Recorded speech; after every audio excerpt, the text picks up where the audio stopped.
Hello friends, welcome to my channel. कैसे हैं आप सब लोग? आशा करती हूँ बहुत अच्छे होंगे। आप सभी को होली की शुभकामनाएं। और मैं जा रही हूँ पीहर बेटे बहू के साथ। पीछे बैठी हूँ गाड़ी में, आगे मेरे बेटे बहू बैठे हैं। बेटा मेरा गाड़ी चला रहा है और हम तीन ही हैं। तो बस जा रहे हैं हम। और आज रास्तों में बहुत भीड़ है। तो मैं पीहर आई हूँ और यहाँ रास्ते में मिठाई खरीद ले रहे हैं बेटे बहू। यहाँ रास्ते में मिठाई खरीद रहे हैं। भीड़ बहुत ज़्यादा है, जाम लगा हुआ है, इसलिए हमें आगे निकल कर दूसरी दुकान से लेनी पड़ी मिठाई। जो अच्छी मिठाई जहाँ मिलती है वो पीछे ही रह गई दुकान, क्योंकि भीड़ बहुत ज़्यादा है, जाम से निकल ही नहीं पा रहे हैं हम। तो आज के दिन तो वैसे भी भीड़ होती है। तो भीड़ इतनी है, ये देखिए दिखाती हूँ मैं। मेरे बेटे बहू मिठाई की दुकान में खड़े हैं। यहाँ पर हमने शिप्रा के लिए भी मिठाई खरीदी, क्योंकि उसके घर भी भेजनी होती है। और कुछ मैंने अपने भाइयों के लिए मिठाई खरीदी, कुछ घर के लिए खरीदी। और इस तरह से हम पीहर पहुँचे। वहाँ पर मैंने कोई वीडियो नहीं बनाई, बस फ़ोटो आपको दिखा रही हूँ। जो वहाँ पर मैंने तिलक किए अपने भाइयों को, और जो मालाएँ उनके सिर के ऊपर से जो उतारते हैं, हमारे इसमें ही बोलते हैं। तो ये बड़े भाई साहब भाभी जी हैं, आप जानते हैं। बहुत से लोग नहीं जानते हैं जो नए आए हैं मेरे। तो ये बड़े भाई साहब और भाभी हैं। और फिर ये उनसे छोटे भाई साहब हैं। उनकी मिसेज की तबीयत ख़राब है, वो अपने रूम में है। ये मेरे से छोटे भैया हैं और इनकी मिसेज भी कमरे में है। ये इनके रूम में यहाँ पर फ़ोटो हमने खींची थी। और इससे भी छोटे भैया और हैं मेरे, भैया भाभी। तो उनके 2 बच्चे हैं, वो भी आपको मालूम है वैसे तो। ये सबसे छोटे भैया भाभी हैं, उनकी बेटी बैठी है साथ में। और ये उनका लड़का है, सबसे छोटे वाले भैया का लड़का है। और ये बीच वाले भैया के बेटे बहू और पोती है। और ये बड़े भाई साहब की बेटी है। तो इस तरह से ये परिवार है मेरा, पीहर वाला परिवार है। तो मैं घर आ चुकी हूँ और शिप्रा को भी मैंने फिर बुला लिया था। उसकी भी ननद आई हुई थी, तो वो भी लेट आई थी और हम भी चले गए थे। तो शिप्रा आ गई, दामाद जी और अथक आ चुके हैं। और अब अपने पापा को पहले वो तिलक करेगी फ़ोटो में, और उसके बाद अपने भैया और भाभी को तिलक करके माला उतारेगी। तो बस थोड़ी देर में ये भी फिर चली गई थी। और फिर उसके बाद हमने थोड़ा रेस्ट किया था। तो यहाँ पर ये तिलक कर रही है। और एमी बहुत परेशान करती है, जब ये लोग आ जाते हैं तो बहुत परेशान करती है, ये बीच बीच में आती है। तो यहाँ पर पापा को तिलक कर रही है शिप्रा। हमारे यहाँ करते हैं, मैं भी अपने पापा को करती हूँ हमेशा। और ये आ गई है भाभी, और भाई भाभी को दोनों करेंगे, ये दोनों को करेगी अब ये तिलक और माला उतारेगी। तो बस छोटा सा प्रोग्राम होता है हमारे यहाँ, ये ज़्यादा बड़ा प्रोग्राम नहीं है। इसके बाद भैया दूज होएगी, उसकी भी वीडियो मैं बनाऊंगी, तब आपको दिखाऊंगी। जब भैया भाभी को भी दिखाऊंगी अच्छी तरह से, अगर हो सका तो उनके घर का भी आपको वीडियो दिखाऊंगी कि उनके कौन कौन से रूम हैं। तो वो अगर पूरी कोशिश करूंगी तो मेरे पीहर का घर भी आपको दिखाऊंगी। और कभी शिप्रा के घर गई तो मैं शिप्रा का घर भी आपको दिखाऊंगी। तो बस ये छोटा सा प्रोग्राम पूरा हुआ और फिर हमने रेस्ट किया। उसके बाद फिर मैंने आपसे बातें की। तो इस रात 9 बजे का टाइम है, 9 बज चुकी हैं। और बहू अभी पीहर गई है। बहू बेटे मतलब बेटा ससुराल गया है और बहू पीहर गई है। तो मैं अकेली बैठी थी, तो मैंने सोचा कि चलो आपसे बात कर लेती हूँ। और आज दिन में मैं गई थी अपने भैयाओं के यहाँ। हमारे यहाँ माला होती है, बरगुले वाली माला होती है, भाइयों की नज़र उतारी जाती है। आप सबके यहाँ भी होता होगा। तो वहाँ गई थी, तो वहाँ मैंने वीडियो नहीं बनाई थी। जो फ़ोटो है वही मैंने आपको दिखाने के लिए डाल दी है। तो बस हम लोगों ने बस जो बनाया वो अभी तक पपड़ी वगैरह ही बनाई है। पपड़ी बेसन की हमारे यहाँ बनती है, और जो मैदे के काजू और मटर वटर जो भी बनाए वो जागृति ने बनाए, उसकी इच्छा थी बनाने की।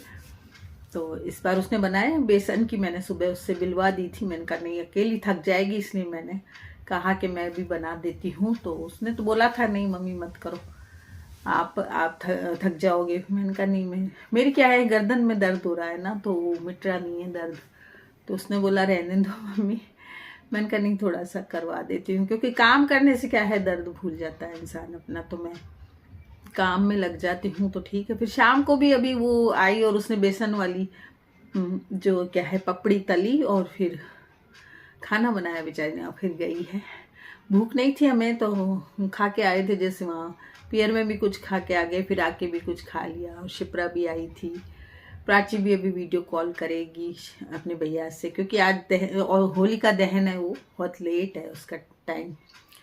तो प्राची भी करेगी अभी वीडियो कॉल अपने भैया से। तो क्या है कि मैंने सोचा कि चलो वीडियो को पूरी कर लेते हैं, वीडियो अधूरी पड़ी थी। तो कल वाली वीडियो में अच्छे कमेंट आ रहे हैं आपके, और हैप्पी होली सबको ही, सब मुझे हैप्पी होली कर रहे हैं। तो आप सभी को हैप्पी होली। और आप लोग कैसे मना रहे हैं त्यौहार, और क्या क्या बनाया आपने ज़रूर बताइएगा, कमेंट करके ज़रूर बताइएगा। और त्यौहार में तो यही चीज़ें बनती हैं। तो गुजिया वगैरह की रेसिपी मैंने आपको पहले दे दी थी, लेकिन फिर सोच रहे हैं कि कल का दिन अभी खाली पड़ा है और मेरा जागृति का तो व्रत है, तो हम सोचते हैं कि कुछ बना लेंगे, मैं बना लूँगी, क्योंकि मैं तो होली खेलूँगी नहीं। हाँ दामाद जी कह रहे हैं कि आऊँगा होली खेलने, जो नए दामाद जी हैं वो आएंगे, तो ये बच्चे तो खेल लेंगे। मैं कुछ सोच रही हूँ कुछ बना लूँगी। बेसन की चक्की में हमेशा बनाती हूँ, तो अभी मेरे पास सामान नहीं था, तो मैंने बेटे से बोला कि लेके आना ये सामान। तो कल तो दुकानें बंद रहेंगी, तो कल बना लूँगी, आज सामान आ जाएगा। तो अभी कोई मूड नहीं था मेरा बनाने का, इसलिए क्या है कि मैंने बनाई नहीं तो मैं बना लेती। मूड नहीं था, मूड मास्टर जी के जाने के बाद कम ही हो गया, हर चीज़ का कम हो गया मेरा मूड, कुछ बनाने का नहीं होता है। चाहे पहली होली हो चाहे दूसरी हो, उनके बाद दूसरी होली है, लेकिन मन नहीं होता है, मन दुखी होता है मेरा। आप जानते हैं कि मुझे तो उनकी याद बहुत आती है। मैं जब सब चले जाते हैं मैं खूब रोती हूँ, उनकी याद आती है, छोटी छोटी बातों की याद आती है। तो लेकिन यूँ है कि बच्चों के शगुन के लिए सब कुछ करना पड़ता है, तो बच्चों का ही शगुन होता है। जो भी त्यौहार होता है बच्चों की अगली लाइफ अच्छी निकले आगे, और जो हो चुका वो तो हो चुका।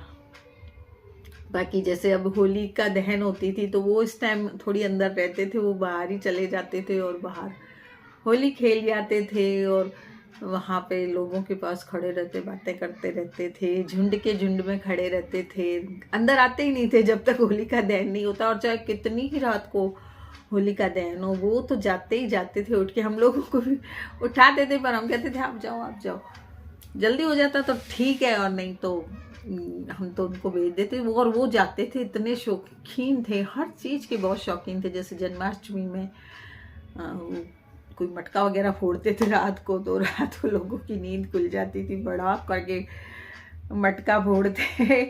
मतलब हर त्यौहार बड़ी खुशी से मनाते थे, पैसा कुछ नहीं लगाते थे, कोई यूँ नहीं कि खूब खर्च रहे हो पैसे या कुछ, वो पैसा तो मुझे दे देते थे, फिर मैं चाहे कुछ भी करूँ उस पैसे का।